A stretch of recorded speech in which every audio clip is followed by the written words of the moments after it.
जय महाराज जी की सभी भाइयों और बहनों को। मेरे प्यारे साधकों, हम सभी पूरा दिन कोशिश करते हैं कि हम लोग अच्छे से खुद को सुमिरन में रत रख सकें, लेकिन फिर भी हम लोग इस चीज़ में कामयाब नहीं हो पाते हैं। एक बार खुद स्वयं श्री आशुतोष महाराज जी ने इस समस्या का समाधान दिया था, तो आइए जानते हैं। बहुत पुराने समय की बात है, जब महाराज जी दिल्ली के सेक्टर 3 रोहिणी आश्रम में रहा करते थे। उस समय एक दीदी बताती है कि वे बहुत ज़्यादा छोटे होते थे। एक दिन महाराज जी अपने कक्ष में बैठे उन्हें संतों की कहानियाँ सुना रहे थे और अचानक कहानी सुनाते सुनाते महाराज जी ने उनसे एक ऐसा प्रश्न किया जो शायद उन छोटे बच्चों के लिए बहुत बड़ा था। महाराज जी ने पूछा, अच्छा एक बात बताओ, क्या तुम लोग इस समय सुमिरन कर रहे हो कि नहीं? महाराज जी की बात सुनकर उन दीदी को बड़ी हैरानी हुई। वे बोले, महाराज जी सुमिरन तो साधना के समय करते हैं।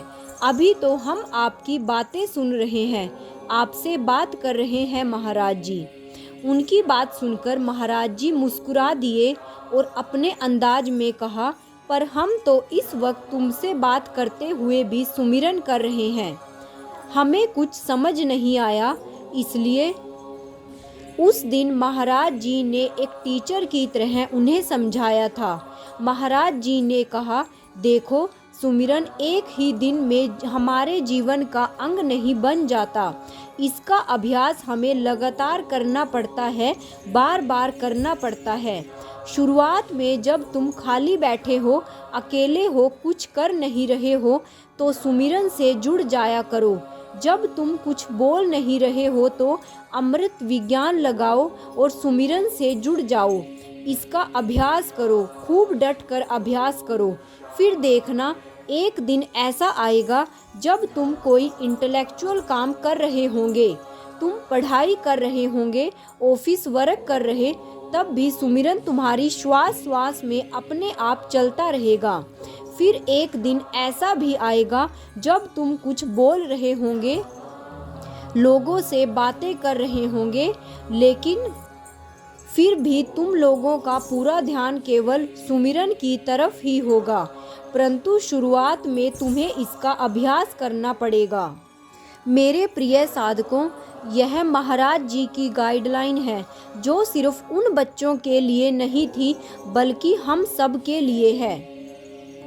इसलिए हम सभी ने इस सुमिरन का प्रयास करना है। संत तुकाराम जी अपने शिष्य को समझाते हुए कहा करते थे, अरे यदि हर रोज चुटकी भर विष भी खाया जाए तो शरीर उसे भी पचाने का अभ्यस्त हो जाता है, तो फिर यदि सुमिरन करने का अभ्यास करेंगे तो इसकी आदत क्यों नहीं पड़ेगी। परंतु शुरुआत में हमें थोड़ा थोड़ा प्रयास करना होगा। कुछ प्रैक्टिकल टिप्स अपनाने होंगे, जैसे ज़्यादा से ज़्यादा ज्ञान मुद्रा बनाकर रखें, ज़्यादा से ज़्यादा अमृत विज्ञान लगा कर रखें। आप लोग खुद देखेंगे कि आपका ध्यान अपने आप सुमिरन की ओर खींचा चला जाएगा। माताएं बहनें जब खाना बना रही हैं, रोटी बना रही हैं, सब्जी काट रही हैं, उस वक्त सुमिरन का प्रयास करें।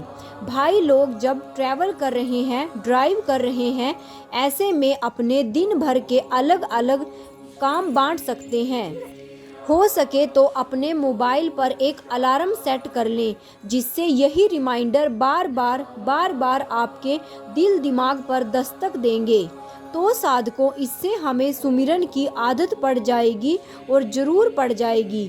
फिर हमें पता भी नहीं चलेगा कि एक दिन हम इस सुमिरन के इतने आदी हो गए हैं कि हमारा ध्यान भी नहीं होता और हमारी श्वासों में यह निरंतर चलता रहेगा। इसलिए साधकों, हमें साधना की खड़ग के साथ सुमिरन की ढाल को भी अपनाना ही होगा। हर आती जाती श्वास में सुमिरन को बसाना ही होगा, उससे कनेक्ट होना ही होगा।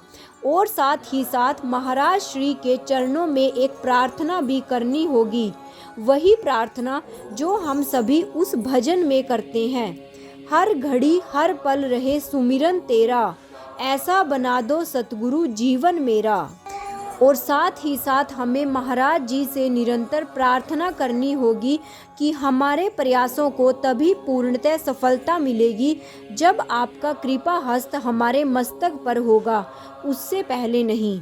बोलिए परम पूजनीय परम वंदनीय गुरुदेव श्री आशुतोष भगवान की जय। सच्चे दरबार की जय। जय महाराज जी की।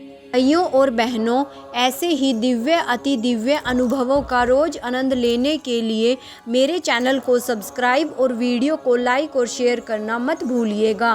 साथ में ही नोटिफिकेशन बेल को भी ऑन कर लीजिएगा ताकि आगे आने वाली सभी वीडियोस की जानकारी आप तक समय रहते पहुंच सके। और कमेंट बॉक्स में ओम श्री आशुतोषाय नमः लिखना मत भूलिएगा। जय महाराज जी की जय। आशु पिता भगवान की। ओम श्री आशुतोषाय नमः।